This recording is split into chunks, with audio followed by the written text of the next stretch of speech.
Okay, right. Hi, I'm Yasmin Watts. I'm a sculptor with a background in architecture, and my practice focuses on creating evocative environments, what I call microspaces. These are carefully shaped spaces that invite people to enter, pause, and imagine, where the arrangement of pattern and form encourages awareness of ourselves and of our surroundings. I think about how care, distance, and absence lives in us, not only in the mind, but also in the body. I create spaces that encourage empathy and connection, places where people can feel, explore, and engage. They're not just sculptural objects, they're environments for human interaction, asking visitors to sense both their own emotions and their connections with others. How do you feel as you pass through our urban world? These spaces invite reflection on how we inhabit space, respond emotionally, and relate to those around us. I also think about touch, about the way we reach out to each other, and how form can hold that longing. These are examples of contemporary artworks which resonate with me as they reach out and draw me in. Works you just don't go to observe, but to enter. You become part of the space, and the space becomes part of you. They make me want to reach out and touch their textures. They stir up memories and feelings within me. These sculptors have lived between cultures and carried a constant tension between belonging and otherness, something which resonates deeply with my own journey. Their sculptures show me how materials can carry weight and hold memory, and how structure can convey emotion.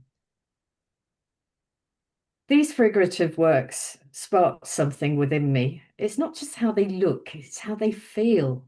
They're recognizable but unfamiliar. It's the posture, the tension, the way they stand in relation to each other, the messages they're conveying to each other and to me. They carry weight emotionally and physically. It's not just their solid form that ignites curiosity, but it's the effect of the space around them. Again, I empathize with them. I want to move closer. I want to be part of their dialogue. I trained and worked as an architect for many years.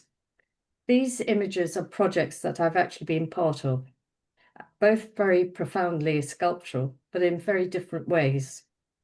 I always ask myself, can materials, space, and gestures hold memory?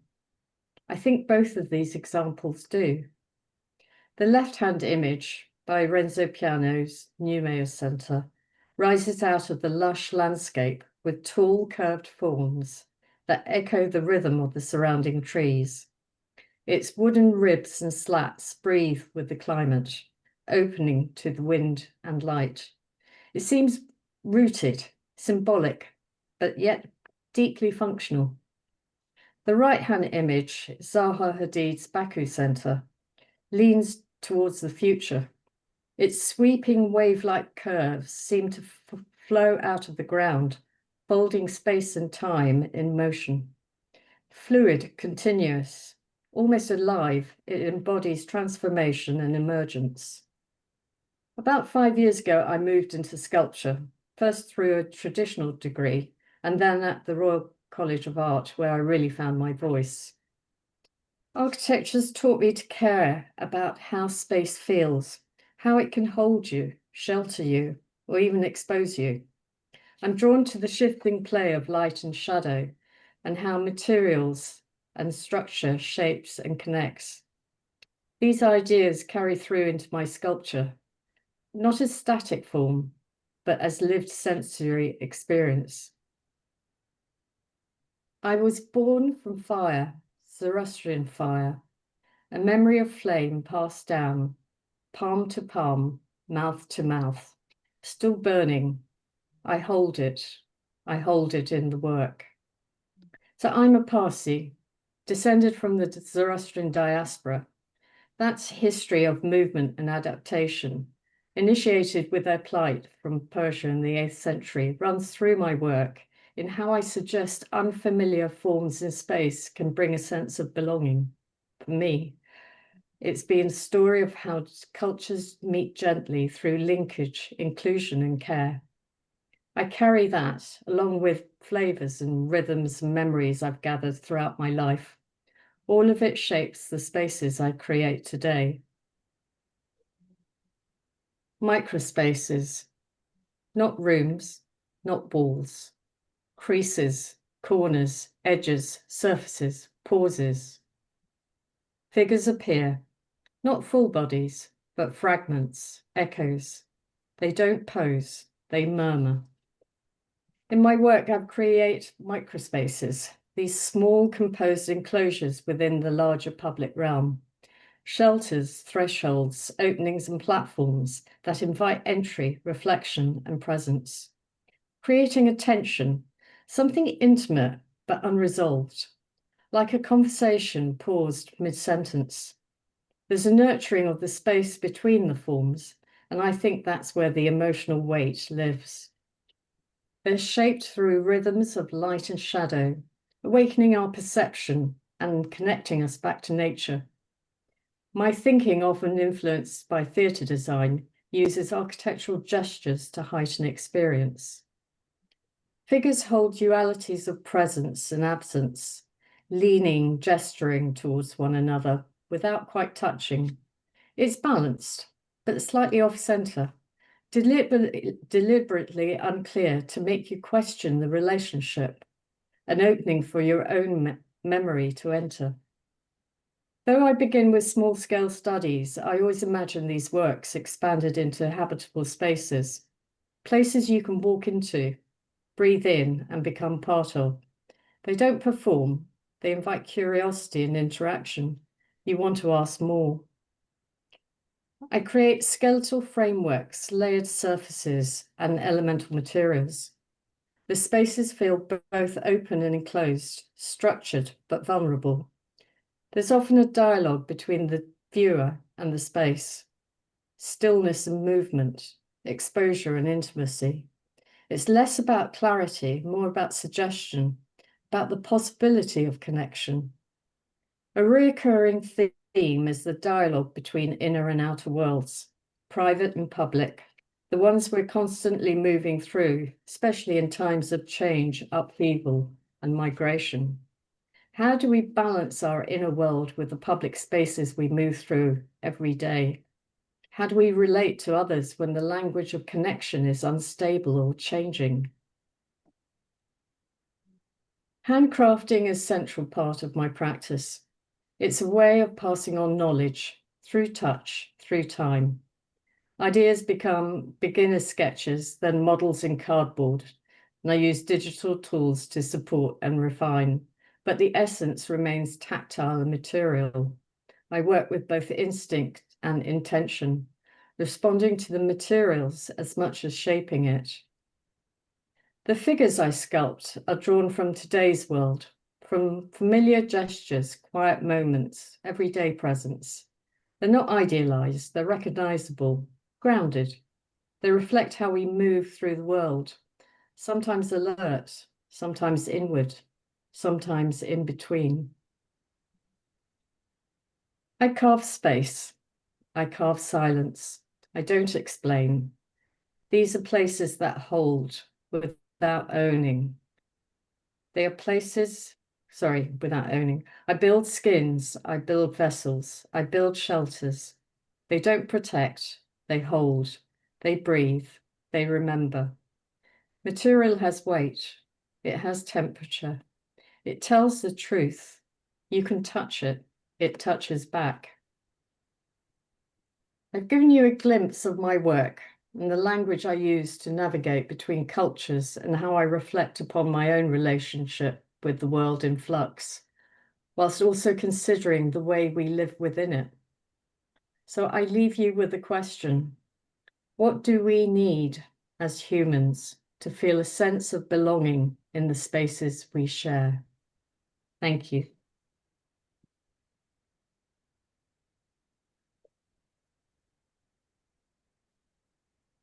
done. Very good. Well done. Thank you. It's very good. And where are, is it too basic? No, No, not at all. I love the language you used. Language to navigate. I like it. I thought your language was very fluent and I like the way you put your story into it, into your work. Thank you. And I was trying to go down the line of what, why, and how.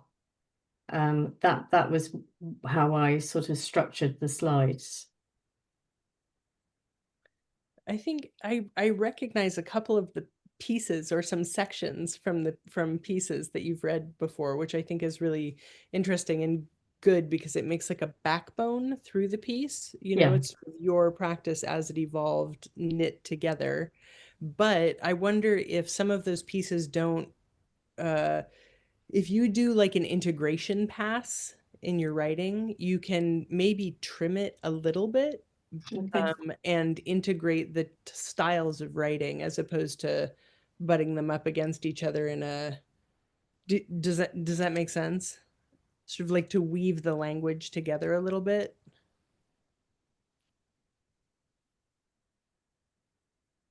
I think it or will. totally switch out of that mode into that sort of poetic mode of that language and change the images up or something. So you sort of, we know we're switching into a different mode and back out again. But I agree with you, Kate, it kind of didn't quite interface running through, but it can, you know what I mean? I think that Yeah. I think this is where, you know, this is the thing. We were having a discussion about this talk a couple, yesterday. And I think that Yasmin expressed a desire to be able to speak it extemporaneously without having to read it. And it's quite thick, dense, important language, and you speak it with such care. So it's clear that you want to be understood really clearly. And I think trusting that you know it, like I would sort of challenge you to right now here with us in this safe space, put your slides back up, put your notes away, and just talk us through the slides for the same amount of time and see what you have in your head. Because I think you know this inside and out. That's my point. Would you guys be? We If could we give all it a vote, go then she has to do it. if you can bear to sit through it again. Put your hand up if you can bear to sit through it again. No, I don't I think think we're that's a bearing great to. idea. Yeah, I think Great it's a idea. good. Yeah, Go, I think it's a Yasmin. good Go, idea. Yasmin. Okay, right. It's interesting having listened to. I mean, I'm sorry I came late. I was out, but Yeah, me too. I could see that it was a very well thought out, carefully delivered kind of presentation of your work, which was very interesting. But I also felt I needed a little bit of spontaneity, I guess you could call it, or something a little bit less contrived, something about you somehow. You're gonna get it now. Go for it. Right. And what's great is that this is recorded. So whether it goes Yasmin. well or it Yeah. doesn't, you can watch it back and see what happens. Yeah. There's gonna be magic here. What were you Okay. saying? I won't. Yasmin, just before you start, can I ask, do you know who's the audience? Do you have any idea who the audience are? Are they a kind of complete mixture? Are they people who engage in art regularly, or have you got no idea? They are a mixture. There's medical science, artists, creators. It's a mixed bag, but they all are very articulate when they speak. And so are you. So you needn't worry about that. Yeah. On we go. Okay. Right. Take the painkillers.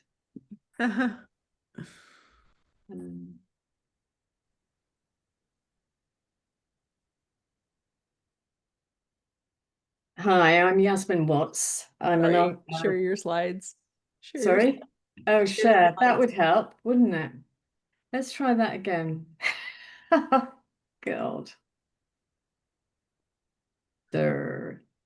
There we go. Okay.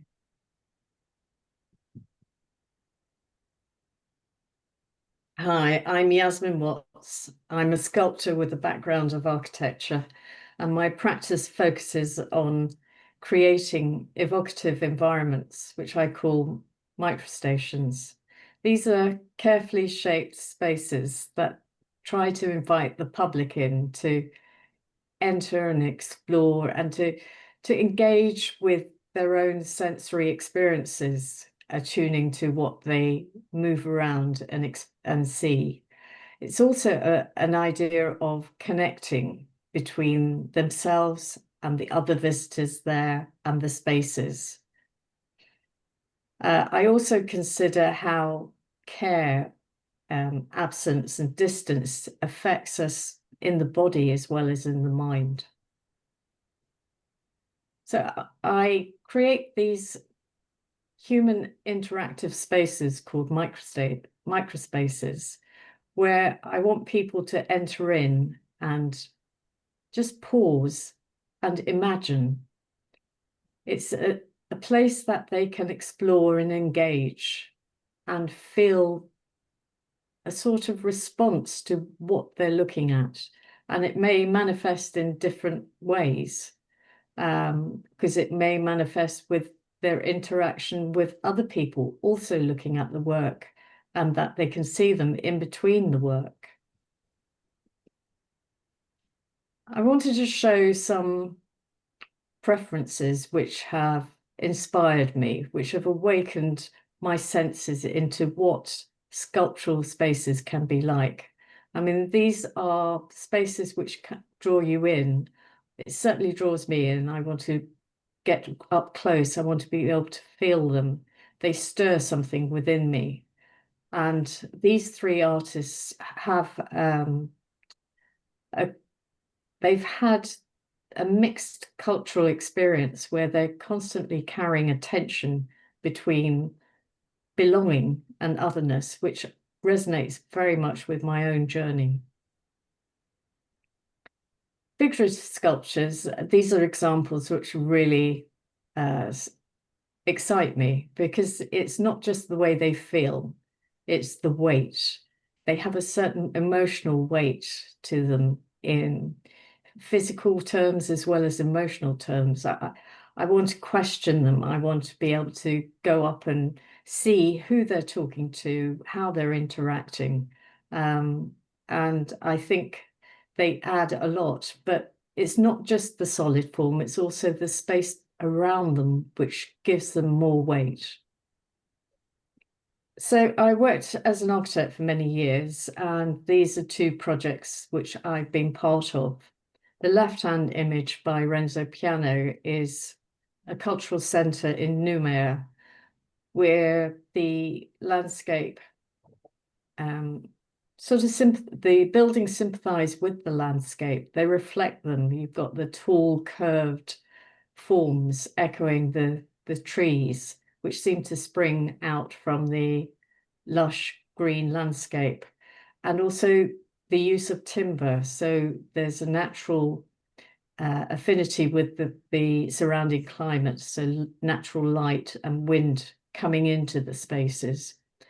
The one on the right-hand side is far more, I would say, contemporary in the sense of almost sci-fi. It's emerging out of the ground. It's got great curving forms, a style continued by Zaha Hadid. The Baku Center is certainly one of her best buildings, I would say. And it gives a sense of transformation. It's very fluid, but they're both very inspiring to me as exciting buildings. So a bit about myself. I'm a Parsi. I'm descendant from the Zoroastrian diaspora, and it's been a history of adaptation and movement, which started with the Zoroastrians fleeing from Persia in the 8th century. And they've been able to assimilate and meet cultures gently, which is something I've experienced through my life. It's been an interesting journey for me because I have the mixed cultures, and I have gathered all sorts of memories and flavors and rhythms which I bring into my work. So my microspaces, they're there to encourage connections. They're spaces which transform from being slightly familiar but unfamiliar. I use architectural forms as gestures to heighten experiences. I've lost the script completely here. Good. Keep going. It's amazing. Yeah, I've completely lost it here. Well, tell us about look at the picture, Look right? at the pictures. And instead of trying Okay. to remember what you were going to say, just tell us what you. There's always a sense of balance, but uncertainty. It's about opening up connections with using familiar items, but in a different way to encourage a visitor's curiosity, to make them open up their mind as to question what these forms are. So I use skeletal frameworks as well. There's great play between light and shadow. I think that's really important because that allows us a link back to nature. We're always moving through urban spaces, but I don't know how often we realize how light, sunlight, natural light affects us, or when we're in shadow. The different experiences you get of space changes your own experience, the way you feel, your mood and your energy. So my process, I start with hand sketches with ideas, and then I make cardboard models of those concepts, which I then enhance with digital tools when needed, and create these unusual spaces.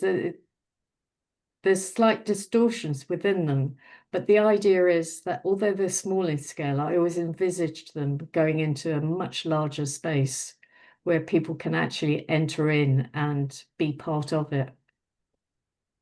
The figures I take from today's world, sometimes they're sort of in everyday gestures or moments. There's trying to capture the movements.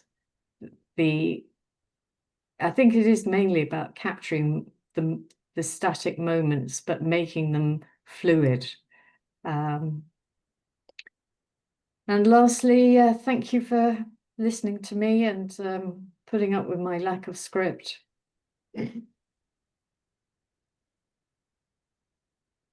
That was painful. Talk about materiality in this slide, because you spoke about materiality at the end there, which was really powerful as well. Yasmin, it was so much better than your script. You were talking to us about your work.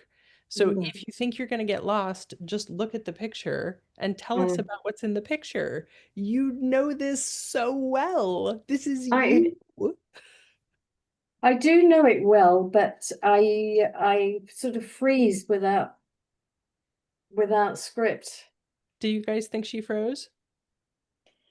No, I think you've got a really lovely pace that you deliver, that you speak at normally anyway, even if we're dealing with you one-on-one or in a meeting or on these calls. So you have that lovely pace about you, which I think sometimes people, if they're presenting without a script, will struggle, and there'll be lots of ums and ahs, and they'll speed up or slow. But you've actually got this pace about you that it forgives any gaps in the way in which you're thinking about things. So we're not aware of that. So I just think that it felt very natural and very normal. And I found you came out with other things that were actually really powerful and lovely too. I love this notion of the natural light and linking back to nature. And you didn't mention that in your scripted version the first time around. So each time I had it in a much more placid way. Yeah.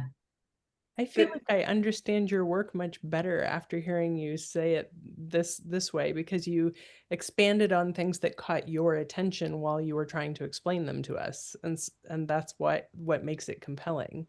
And writing is different than speaking, and Sharon's right, you speak really clearly. And what happens often when we read is that we read in a rhythm that sort of bleeds meaning out. And so I think when you trust yourself and speak, I think this could be really exciting. I mean, I think. I hope. Could you give yourself just little prompts, Yasmin, rather than having a full script? Just kind of give yourself some bullet points for each slide, so that Yeah. if you suddenly freeze, at least you've got kind of 5 things that you want to cover. But then once you get started, you'll find that, excuse me, it'll start to flow anyway, probably because it's there, because it is your practice. But sometimes that's what I do if I kind of want to get away from that. Yeah. Because also remember, unless you read out the script, you can't. It's very difficult to remember it all. And then when Well, you're so busy trying to remember that Yeah. you kind of lose your way. Whereas actually, if you do what you did second time, which was lovely, it sort of flows because it's actually you. It's coming naturally from your practice. But the bullet points might help.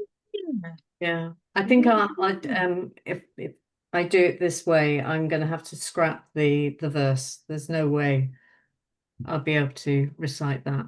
I will get that definitely muddled up. What's also that you could, sorry, go ahead, Sharon. No, I was going to say what comes up throughout the whole practice, and Sally's just touched on there too, is this notion of care. It comes through in everything, the way you are as a person, because we know you better than the audience does, but the way you write, the way you speak, the words you choose, the work you make, and the care. There seems to be more care if you're delivering it to us one-on-one, I think, rather than going through the script. That makes sense. I got a much more behind the script feeling. I said hiding behind the script. Is that what you were going to say? Okay. Yeah. Yes. Okay. Bullet points. If I make some bullet points and then I just have to talk to it. I think that would work better. Yeah. Yeah. Well, and thank as Sharon you. says, don't forget to talk about materiality, because that's, when I'm looking at your work, I'm thinking, oh, that's plastic. That's something else. What are these textures? Why these textures? And of course, I didn't know that your background was architectural, but when you introduce yourself as background in architecture, then that's very, that's very evident. That comes through really well. Now I understand, because you have that background, I understand you a lot more. Right. Do you think I've got too many images? Because I'm very architectural when I lay out the pages. No, I don't think you've got too many images at all. And I quite like going back to your roots and your origins. It's kind of interesting. I mean, I guess I would just say one thing about that, in that this is a kind of comment about your work. The structures that you're building, that you showed anyway, look kind of like more Western, more, you're like more Western European, or even or like probably, they're just very kind of like block straight lines and so on. Then you flip to the Zara Hadid, which was sort of beautiful curves, and then the shots of India where you could see there was a lot of curvature. And my question was, why are you using straight lines as opposed to curves? Although there is one piece of work where there is a kind of circular thing, but there's a lot of angulation, and for me, angulation reflects something to do with the harshness of our culture. I think angulation allows a layering. I'm going through a kind of layering process, and maybe I talk about that.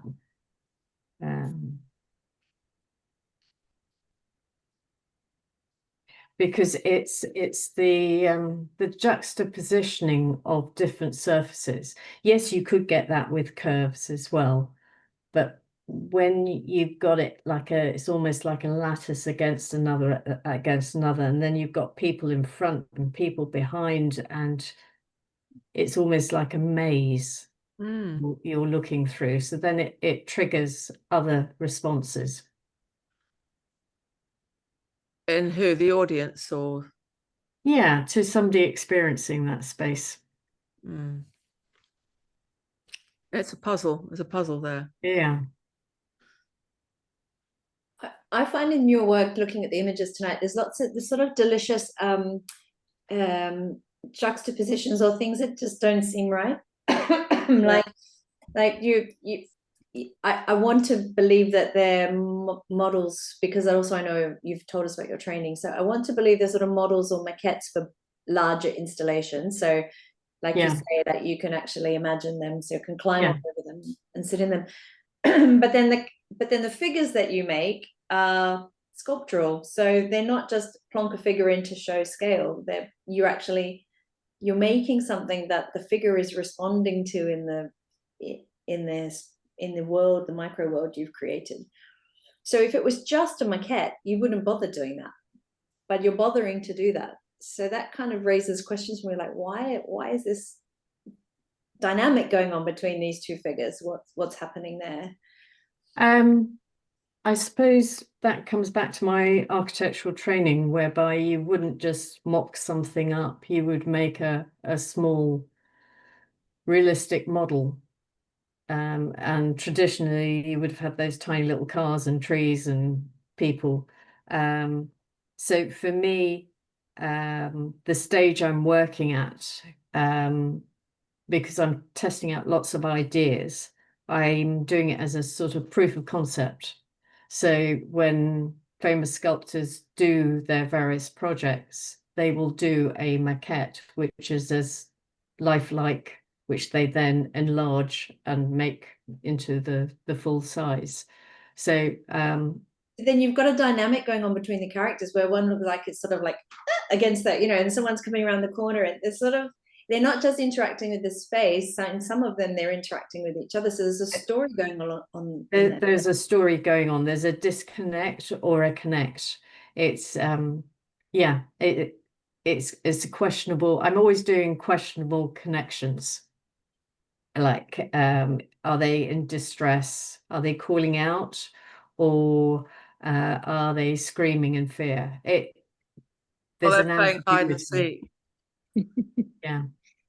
Definitely, yeah, kind of sense of some sort of narrative there, and a game going on. It's kind of playful in the practice. It looks kind of like you're having a bit of fun with these characters, even if some of it might be construed as a sort of an attack or a defense. Or I think it's interesting that there's something going on, a dynamic going on, and I guess sort of thinking about psychoanalysis and psychodynamics, that how does that reflect on you and your experience and your life experience and your friendship experiences, your family experiences? What does that tell me about you as an artist? I guess I'm asking myself in those dynamics.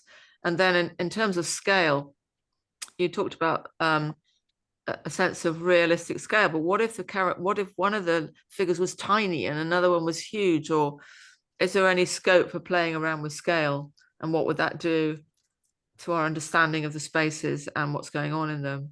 Sorry, there's a lot there. I'm just wanging on. It's an interesting one about different scale. It still sits quite uncomfortably with me as a thought process. I have looked at it, but it hasn't. I haven't yet got a sort of pliable answer of how I could do that. No, no. What about the interactions between the characters? They're almost like characters. Yeah, they are like characters. I think when I first started putting figures in, I just placed them in anywhere just to give an interest to the actual architectural space. Whereas these ones I've been showing are far more interactive and in some sort of type of dance going on between the pairs, definitely. Yeah, because I often get people making comments that my sculptures are quite strange and scary. But I don't see them like that. They're I quite see them as theatrical. I mean, there's a sort of, you know, they're curious. They invite curiosity. But I think there is something unsettling about, sorry, Sharon. I think, Yasmin, your work sort of, it does ask those questions of being that sort of unsettled. The places are not kind of, you know, I see what you, I understand your sort of the idea of the layering, and I really like that, but kind of they're spaces that don't make you feel comfortable. They're not normal spaces where, so you are playing with that whole kind of maquette idea Yeah. and you're pushing it. But I think to begin with, you're not, as a viewer, you're not quite sure if you're pushing it, or you know, it kind of takes a while to kind of find your place in it. But you could push it a lot further if you, and I know that's not probably a conversation for right now because we're talking about the talk, but it unsettles, and the figures add to that, because the whole thing is just is sort of off slightly in a good way. And I think maybe you should explore that a lot more, because I think there's because that you are in that work, it's different to you. I think, you know, being an architect and sort of designing something for public to occupy. This is sort of, this feels very much very different, and there's you and your background and your history and your life caught up in these spaces with these characters, and I think it's really, I enjoy the feeling of being slightly knocked off and not quite understanding what it is. I think that's very astute, Sally, because I do actually, I can come out and say I've always felt as if I'm on the edge of what's happening. The edge meaning I don't feel part of a group, or I felt that ever since I was really young, that I've always been outside, an outsider. But then, you know, having gone to the RCA, I discovered that everyone there feels the same way. And I was amazed because I on the spent outside many is years fine. thinking I was on my own. Yeah, maybe I need to bring that side of it in, being on the edge of things.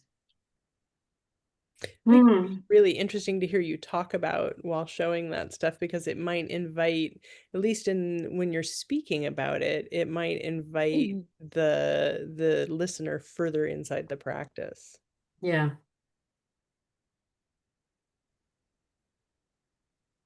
Yeah. I thought that the writing that you you know, the first reading would be a really nice read. But yeah, I think the natural and you did flow quite well. I'll be quite happy if I did it as good as that. So yeah, I wouldn't worry. I think just relax and enjoy it is the main thing, isn't it? And you know, about that really nice prose, like if you want to read that section, you could just say, I'd like to read you something that I wrote about my ancestry, and then just read the prose, and that way you're you know, you can put that as one of your bullet points on that, you know, like talk about heritage, read prose. Yeah, I think it might be good to read that bit of prose there. Yeah, it's beautiful.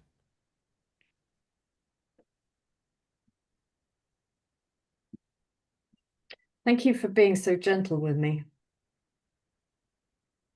Why wouldn't we be? I mean, when any of us are sharing our creative work, it has to be a safe place. Otherwise, we Yes, can't it is a safe place, but you know, I'm open to positive criticism, however harsh it can be. I think that's the only way we improve. constructive criticism. What was that? Sorry, constructive criticism.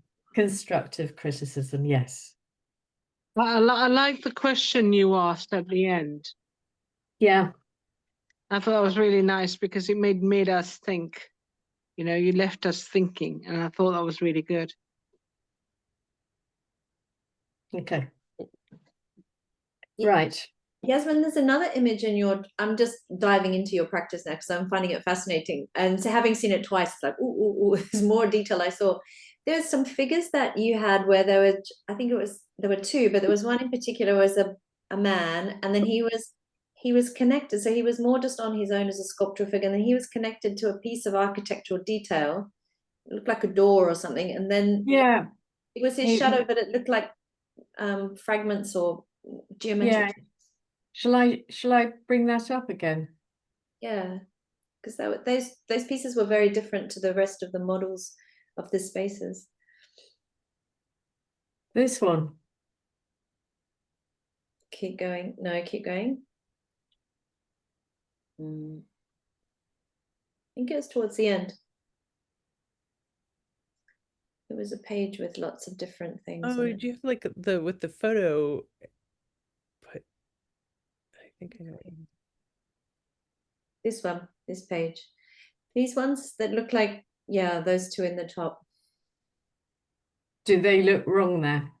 No, my question is, what are they, and what are you looking at? What are you doing there? I made these. These are made recently, so they're newer. I wanted to, especially with the man. I was thinking of Corbusier has his modular man, which is kind of based on. So Corbusier is a famous French architect, and he did buildings. He followed Leonardo's theories, but then created his own cutout. And I was trying to think, I want to do a sculpture where I've got a modern person in today's world looking at themselves, but they're looking at their anthropological self emerging out of a solid material, but in abstract form, in a kind of modernist form. So it's something I was trying to explore. And the other one,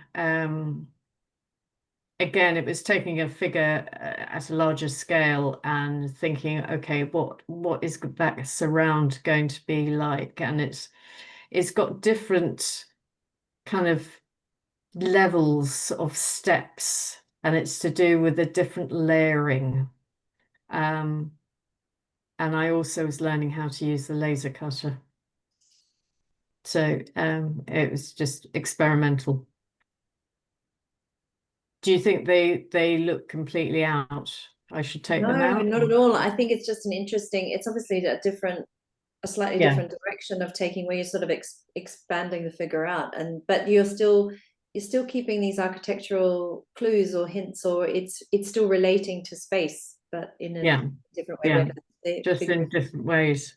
Yeah. It's just trying to take a figure on its own and how to portray it in my architectural language. Brilliant. It makes these sort of not need to ever be blown up. They are work in and of themselves at the scale that was previously a maquette, which I think does something really nice for the care and attention that you bring to the statuary, you know? Like you're so careful and specific with it, and then they're on a cardboard ear. And it's like the drawing of the ear is so nice, but like if only I mean, the cardboard is an appropriate maquette thing, but the people have so much care. Do you see what I'm saying? So like the degree of finish doesn't match, which also leads to this sort of offness. And I quite like, I mean, that was definitely a maquette. I only took it to a certain point, but I kind of like that roughness. Yeah. There's nothing precious about it at all. And I use that sort of thing in a lot of my work. So this is all cardboard. That's all cardboard. I mean, yeah. And bits of motherboard and earth and wires and whatever I can get my hands on. It's only by the edges of the materiality, or the edges of the corrugated cardboard, that we can judge the scale. That's how we're judging the scale. Yeah.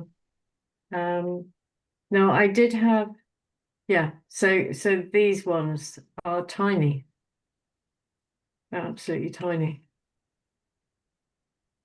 So, well, yeah, all of my models are small because to do something bigger, I'd love the opportunity, but it just takes so much time. Yeah. And I just need to move fast. I've only just started this journey, and I've got a lot of catching up to do.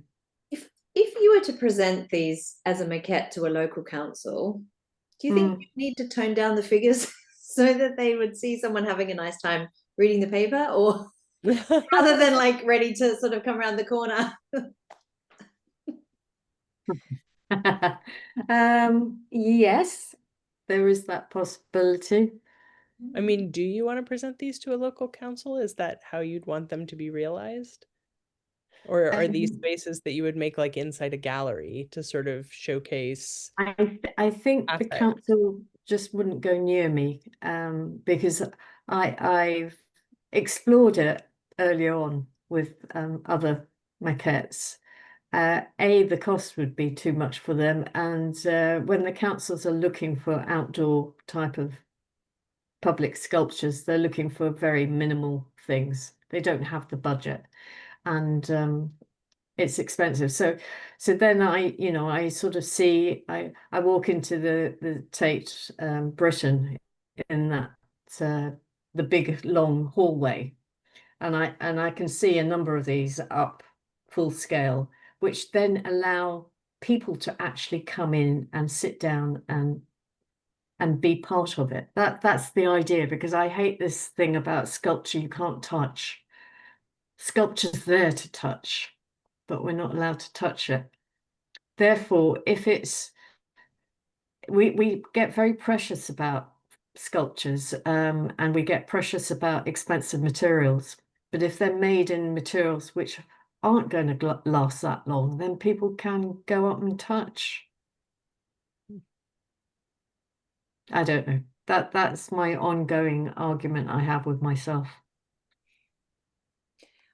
I don't know if they have big budgets, not yet, but she's very ambitious. But I'm just thinking of the sculpture garden down on the river. I'm just trying to think what it's called.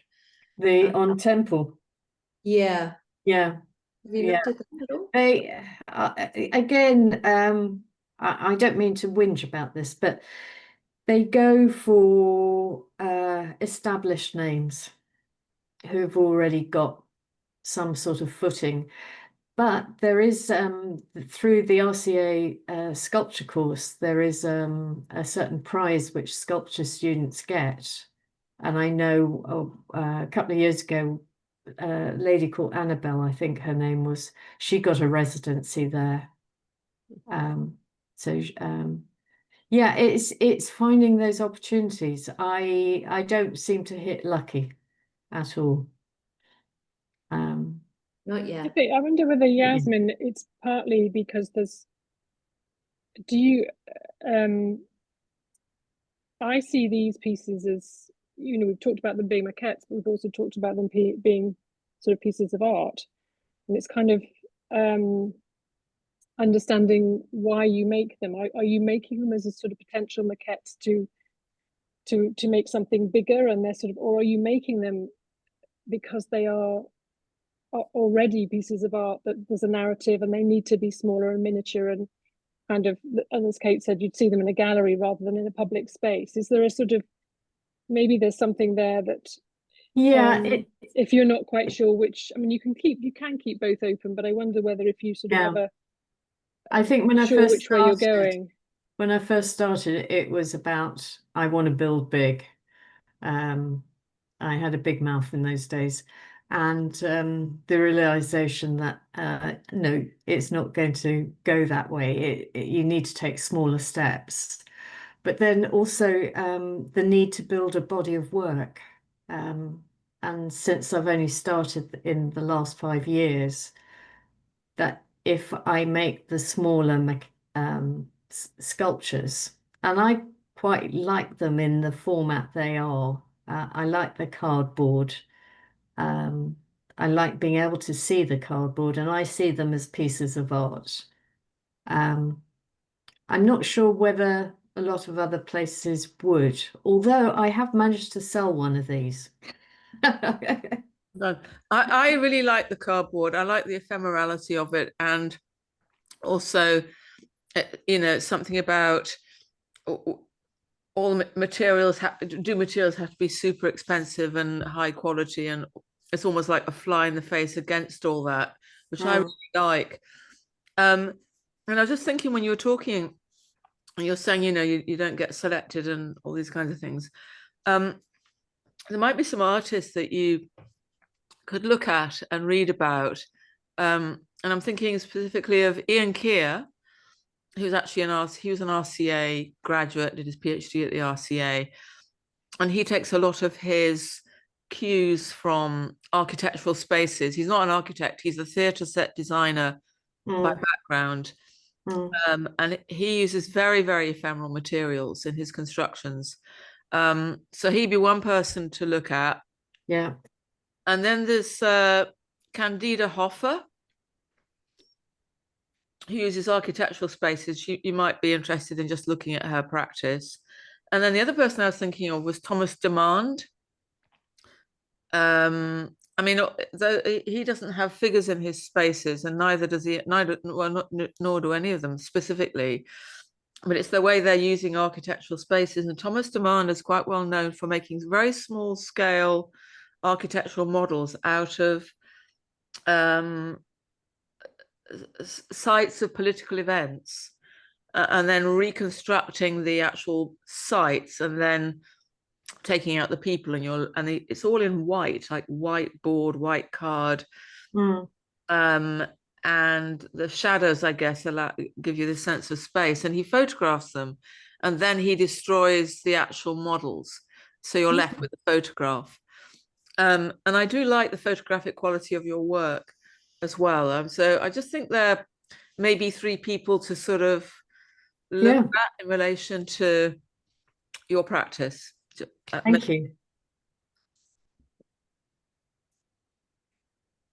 But I think you've got something different going on with it. You've got this ephemeral quality with the cardboard and stuff, but then you've got these interactions, and I just feel like I want to know more about the interactions and what that means to you. And thinking about the figures you've chosen, the clothing they're wearing, sort of workman-like, everyday, nothing, a bit casual, and sort of the body language. It's sort of body language. I think you referenced it in your talk, that we've seen sort of almost ritualized body language, that you just know it. Oh yeah, I know a guy like that. I've seen them around. I know the clothing. It's very familiar. But I'm just wondering, okay, so what are you saying? And I just wondered if you needed to sort of delve into what it is you're trying to say with these figures, or whether, would that help you to develop the work in a different way or same way, or yeah, I think there's a huge amount of potential in what you're doing. Thank you. It reminds me of the Chapman brothers, about those little sort of war scenes he does with all the soldiers. Yeah. And there's something sinister. You can make something sinister going on there. At the same time, you said, what does the environment make you feel like? It's quite interesting to compare what people actually do in environments with what they do here. What they're actually doing. Because you get the graffiti and everything, don't you? And because it's like a public space, but people seem to want to destroy it for some reason. The bus shelters are always trashed. If they're left to their own devices, what they do to a sculpture, Yeah, and there is a lot of damage done to outdoor sculptures, unfortunately. But I like the abstraction in your work as well. It's like, okay, it's architecture that's familiar, but you've taken it somewhere else, and I really like that. Thank you. So I have got a bit of a curve. I've got some curves in here. I'm not saying you should have curves or not curves. No. I was just thinking about that comment. Yeah, I think curves. Yeah, I haven't. The ear was the only sort of real organic-y, curvy shape, but I did. Yeah, But I it's didn't great. take that further.